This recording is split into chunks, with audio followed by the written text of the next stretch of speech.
Hello students, welcome to my YouTube channel. Students, आज हम लोग फिर से स्ट्रेट लाइन मोशन जो है, मोशन यानी स्ट्रेट लाइन, उसके कुछ और न्यूमेरिकल्स डिस्कस करेंगे। ये भी बहुत ही अच्छे न्यूमेरिकल्स हैं, लॉजिकल न्यूमेरिकल्स हैं, तो इनको भी आज हम लोग पढ़ेंगे। बट इससे पहले अगर आप चैनल पे पहली बार आए हो तो चैनल को सब्सक्राइब कीजिए, वीडियो को ज़्यादा से ज़्यादा लोगों तक शेयर कीजिए ताकि इसका बेनिफिट सबको मिल सके। So without any delay let's begin with our first question. पहला क्वेश्चन कहा गया है, two balls of different masses are thrown vertically upward with the same initial speed, which one will rise to greater height. देखिए, इसमें इन्होंने कहा है, समझिएगा ध्यान से, इसमें इन्होंने कहा कि दो बॉल्स हैं। सपोज दैट एक ये बॉल है, ठीक है। Let me change the colour first. So मैंने यहाँ पे कलर चेंज कर दिया। तो मान लीजिए एक ये बॉल है, एक ये बॉल है और दूसरी ये बॉल है। They have different masses. Let's say कि इनका मास यहाँ पे m1 है और इसका मास m2 है। अब इनको सेम इनिशियल स्पीड से ऊपर की तरफ फेंका जाता है, u जो है वो सेम है। तो कहा गया है कि which of one will rise greater height. तो देखिए, हाइट का जब भी हम लोग फार्मूला लगाते हैं तो फार्मूला लिखते हैं ut, अगर ऊपर की तरफ जा रहा है तो माइनस का gt स्क्वायर। अब ये बताइए, यहां पर कहीं भी m शो नहीं हो रहा है, मतलब यहां पे m की वैल्यू रिप्रेजेंट नहीं हो रही है। इसका मतलब ये हुआ कि ये जो हाइट है, जितनी हाइट तक जाएगा वो केवल u पे डिपेंड करता है और g पे डिपेंड करता है। t पर्टिकुलर टाइम हो सकता है लेकिन t भी डिपेंड करता है u पे। सो फाइनली ये कितना ऊपर जाएगा ये डिपेंड करेगा u पे और g पे, यानी मास पे डिपेंड नहीं करेगा। तो इसका मतलब ये हुआ कि both of the ball will reach at the same height, same height तक ये पहुंचेंगे। क्लियर होगी बात? हाँ, अगर ये पूछते कि इनमें से किसको फेंकने में ज्यादा एनर्जी लगेगी तो फिर हम यहाँ पे m2 को सिलेक्ट करते, क्योंकि k इक्वल्स होता है हाफ mv स्क्वायर। तो v तो दोनों के लिए सेम है, बट m जिसका भी ज्यादा होगा उसके लिए काइनेटिक एनर्जी ज्यादा होगी, मतलब उसको फेंकने के लिए हमें ज्यादा एनर्जी की रिक्वायरमेंट होगी। आई होप ये बिल्कुल क्लियर हो गया होगा। बढ़ते हैं नेक्स्ट क्वेश्चन पे। अगला क्वेश्चन है कि what is the relative velocity of two bodies having equal velocities. देखिए, अब यहां पे बात आती है कि हम किस डायरेक्शन में ले रहे हैं। समझिए, सपोज दैट एक ये बॉडी है और दूसरी ये बॉडी है, ठीक है। Both are moving with same velocity. Suppose that मान लीजिए ये v है, ये भी v है। तो अब इनकी बात कर रहे हैं कि relative velocity of two bodies having equal velocity. तो यहां पे अब दो केसेस बनते हैं, ठीक है। पहला case, when both are moving in same direction. तो अगर हम सेम डायरेक्शन को कंसीडर करें, ठीक है, सेम डायरेक्शन को कंसीडर करें तो उस केस में रिलेटिव वेलोसिटी माइनस हो जाती है, तो यहां पे आंसर आ जाएगा 0। But if they are moving towards each other, तो इन अपोजिट डायरेक्शन हम लोग यूज करते हैं v plus v, that is 2v। तो इसके दो आंसर्स बनते हैं, 0 एंड 2v। 0 कब होगा? जब वो सेम डायरेक्शन में जा रहे होंगे, और 2v कब होगा? जब वो एक दूसरे की तरफ आ रहे होंगे। I hope it's clear. तो नेक्स्ट क्वेश्चन है, Sameer went on his bike from Delhi to Gurgaon at speed of 60 km per hour and came back at the speed of 40 km per hour. So करें what is the average speed। तो देखिए, suppose that ये दिल्ली है और दिल्ली से वो गुड़गांव जाता है। तो बताइए, जब ये दिल्ली से जा रहा होगा और दिल्ली वापस आ रहा होगा, उन दोनों केसेस में जो डिस्टेंस होगी वो सेम होगी। और कल ही मैंने ये बताया था कि जब भी डिस्टेंस सेम होती है तो एवरेज स्पीड का जो फार्मूला होता है वो होता है 2s1s2 upon s1 plus s2। ये हम लोग एवरेज स्पीड का फार्मूला तब लगाएंगे जब आपसे बोला जाएगा कि, मतलब जब क्वेश्चन से ये मालूम पड़े कि वो दोनों सेम डिस्टेंस कवर कर रहे हैं, ठीक है। तो पहले स्पीड कितनी थी? 2s1, s1 कितना है? 60, s2 कितना है? 40 अपॉन s1 प्लस s2 100। सो ये 0 कैंसिल आउट, आंसर आ जाएगा 48 किलोमीटर पर आवर। ये इसकी हो जाएगी average speed. I hope so clear हो गया होगा ये।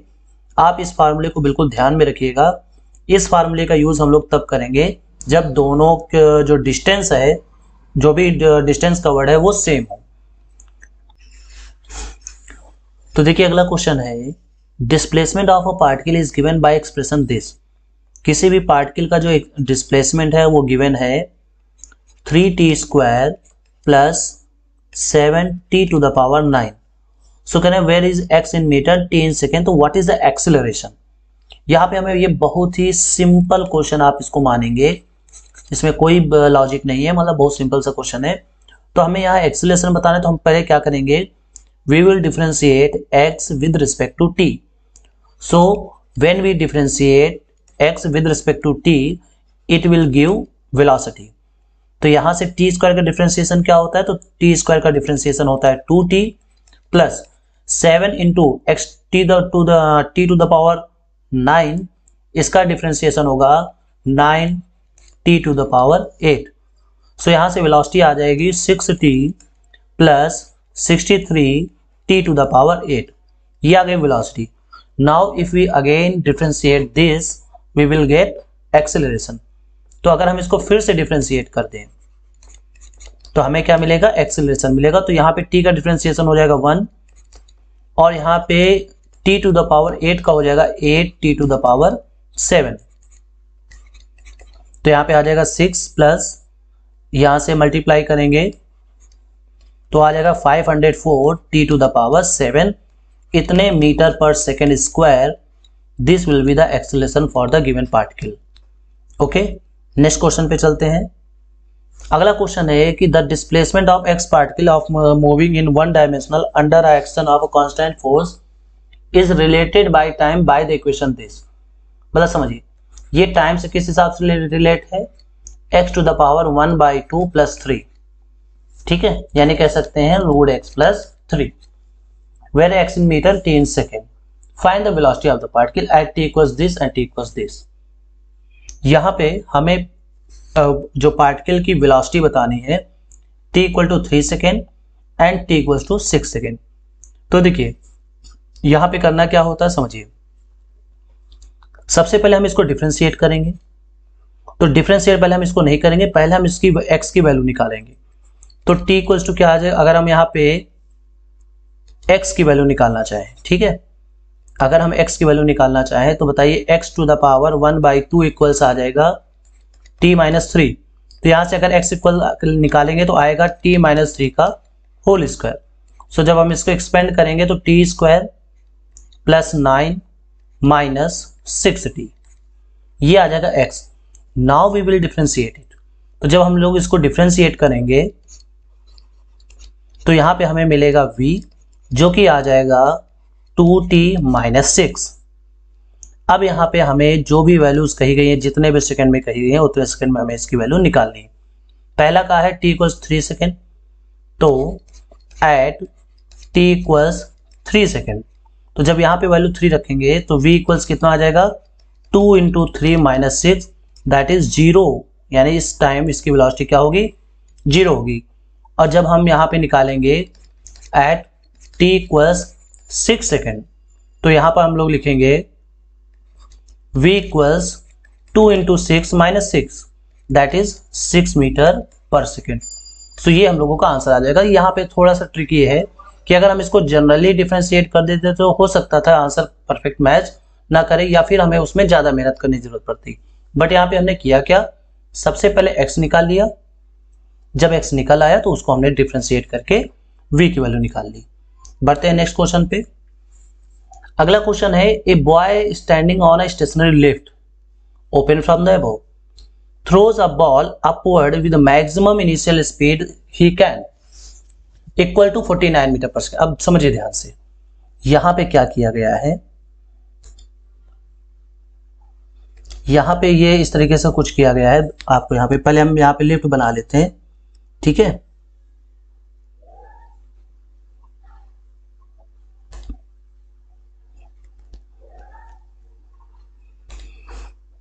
देखिए यहां पे इसने किया क्या कि सपोज दैट मान लेते हैं कि ये एक लिफ्ट है, ठीक है, ये एक लिफ्ट है जो कि टॉप से ओपन है। अब यहां पे क्या करता है, यहां पे एक कोई लड़का है, ठीक है, यहां पे एक लड़का है जो एक पत्थर को ऊपर की तरफ फेंकता है, जितनी स्पीड से वो फेंक सकता है, जो कि है 49 मीटर पर सेकेंड, इस स्पीड से फेंकता है।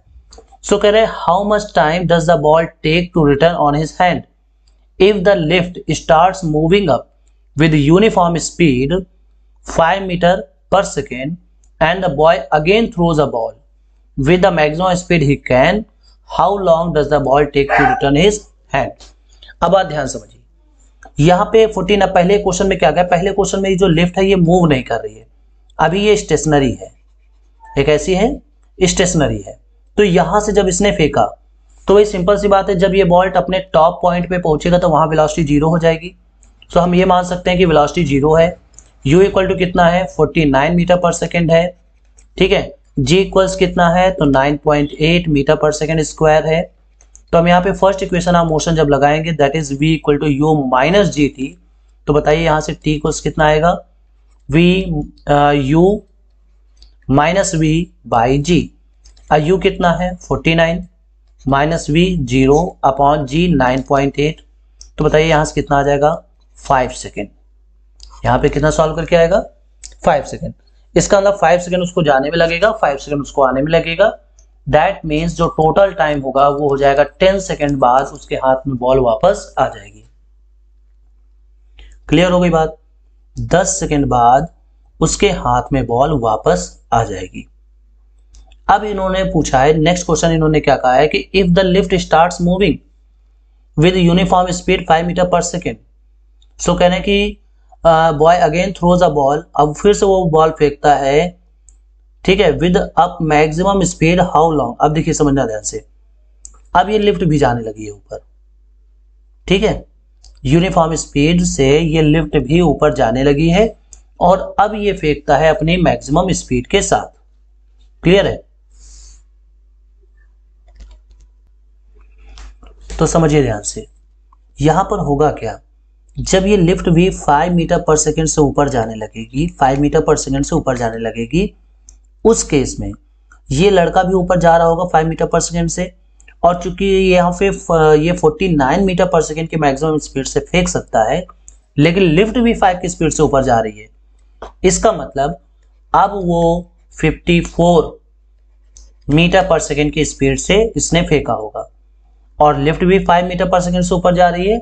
तो उस केस में क्या होगा, अगर हम यहाँ पे रिलेटिव स्पीड निकालें, ठीक है, अगर यहाँ पे हम लोग रिलेटिव स्पीड अगर यहाँ पे फाइंड करें तो वो अब भी कितना आएगा 49 मीटर पर सेकेंड, ठीक है, क्योंकि दोनों सेम डायरेक्शन में जा रहे हैं, तो 54 माइनस 5 कितना आ जाएगा 49 मीटर पर सेकेंड। इसका मतलब अब भी यहाँ पर वो 10 सेकेंड बाद ही उसके हाथ में वापस आ जाएगा, क्योंकि यहाँ पे हमने जो स्पीड रखी थी वो कितनी थी 49। तो सिंपल सी बात है, अब भी जो रिलेटिव वेलोसिटी अभी 49 ही है, तो 10 सेकेंड बाद ही उसके पास बॉल वापस आएगी। तो इसका मतलब सेकेंड केस में भी जो आंसर होगा वो होगा 10 सेकेंड। बढ़ते हैं नेक्स्ट क्वेश्चन पर। लिखा हुआ है कि एक कार, ठीक है, एक car on a straight line highway with speed of 126 kilometre per hour is brought to stop within a distance of 200 metre, what is the retardation.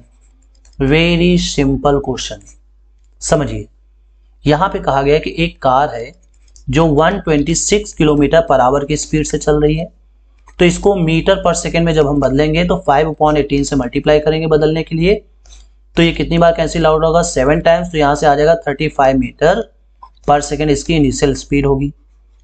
अब कह रहे हैं कि ये इसको रेस्ट में ले आता है, यानी भी 0 हो जाता है, कितनी डिस्टेंस चलने के बाद 200 मीटर डिस्टेंस चलने के बाद। ठीक, ये बात समझ में आ गई।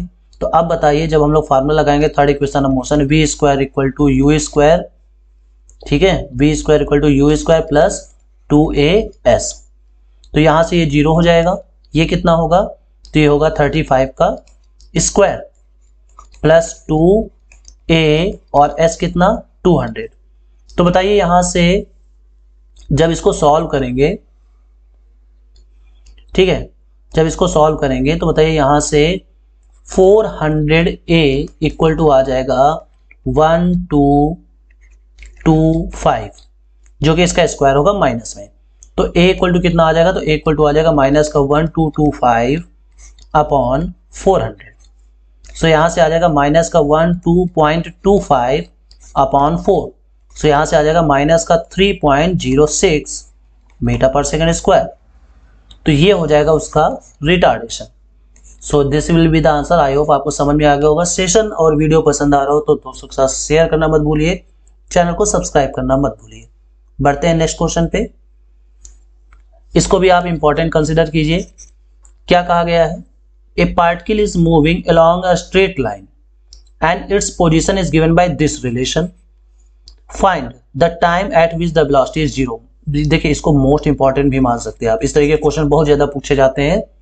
क्या कहा गया है कि एक पार्टिकल का जो डिस्प्लेसमेंट है वो T cube minus 6t square minus 15t plus 40 से गिवन किया गया है। तो करें the time eight which velocity is zero.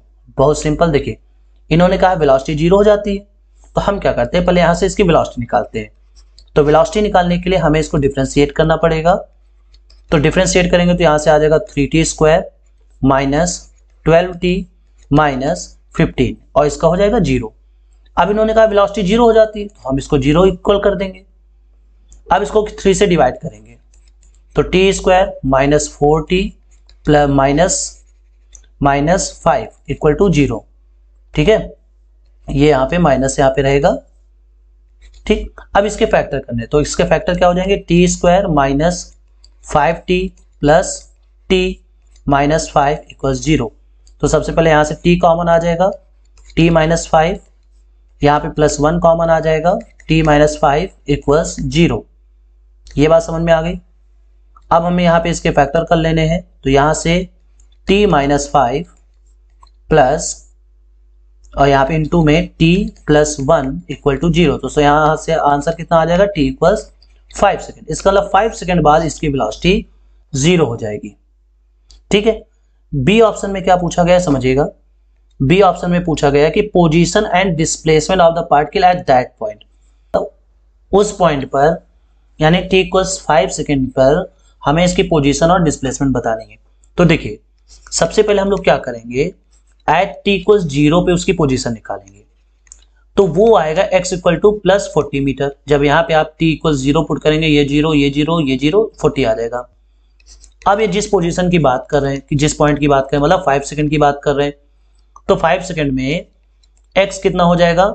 सो यहाँ पे जब 5 रखेंगे यहाँ पर तो आएगा 125, यहाँ पे 5 रखेंगे तो 5 का स्क्वायर 25 इंटू 6 माइनस 150, यहाँ पे 6 रखेंगे माइनस 90 और यहाँ पे प्लस का 40। क्लियर हो गई बात। हमें कितना रखना है, सॉरी यहाँ पे थोड़ा सा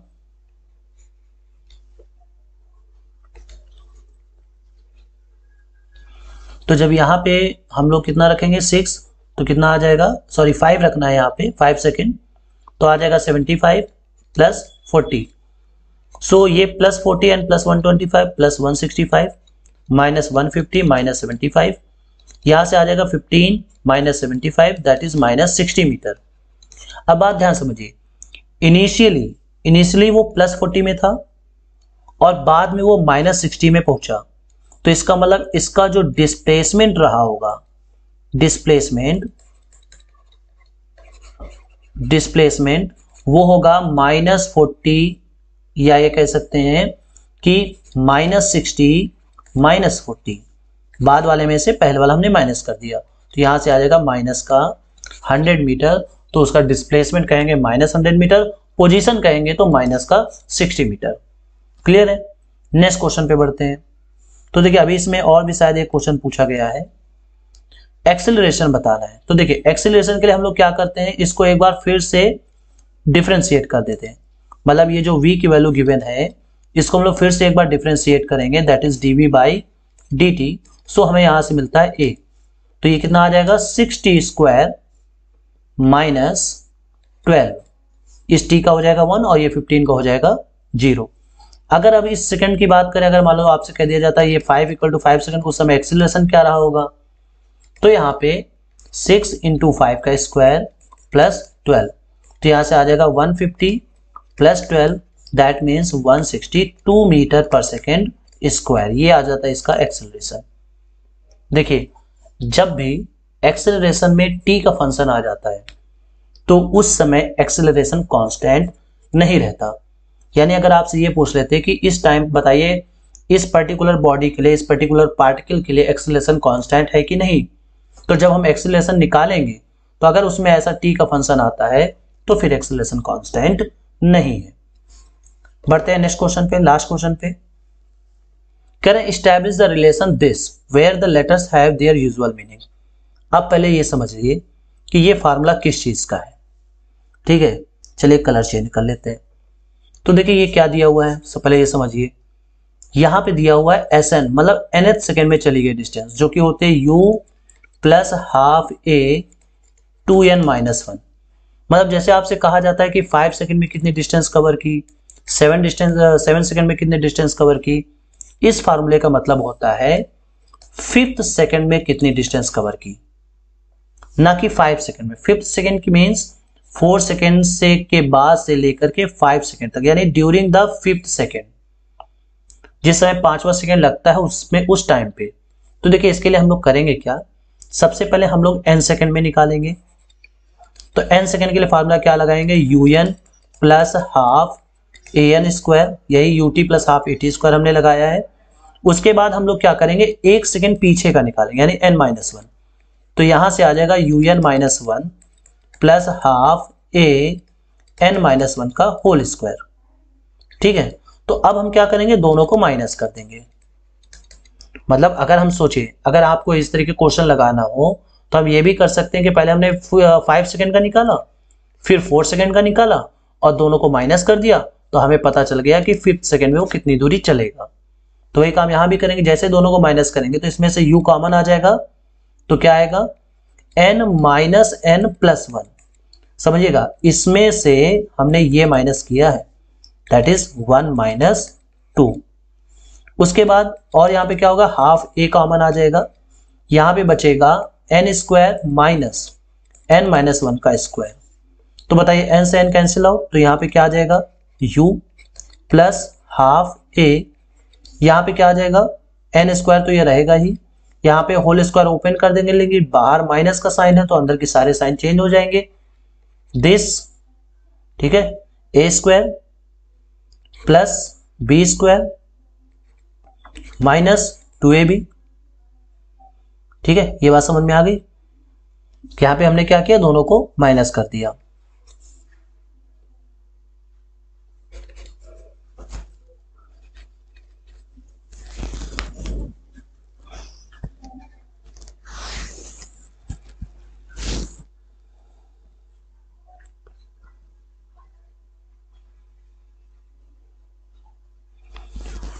तो जब इसको सॉल्व करेंगे तो देखिए n² से n² कैंसिल आउट, सो यहां से आ जाएगा u + ½ a 2n - 1, ये आ जाएगा SN। तो this is the final answer. I hope आपको समझ में आ गया होगा। हम चाहते तो डायरेक्ट फार्मूला ये भी लगा सकते हैं, बाकी हमने कहा कि अगर हमें 5th सेकेंड में निकालना है तो पहले 5 second, then 4 second and subtract it. तो चाहे तो हम ये फार्मूला डायरेक्ट लगाएं या अपने एक नॉर्मल मेथड से लगाएं। वीडियो पसंद आया हो तो प्लीज़ दोस्तों के साथ शेयर कीजिए, चैनल को सब्सक्राइब कीजिए। मिलते हैं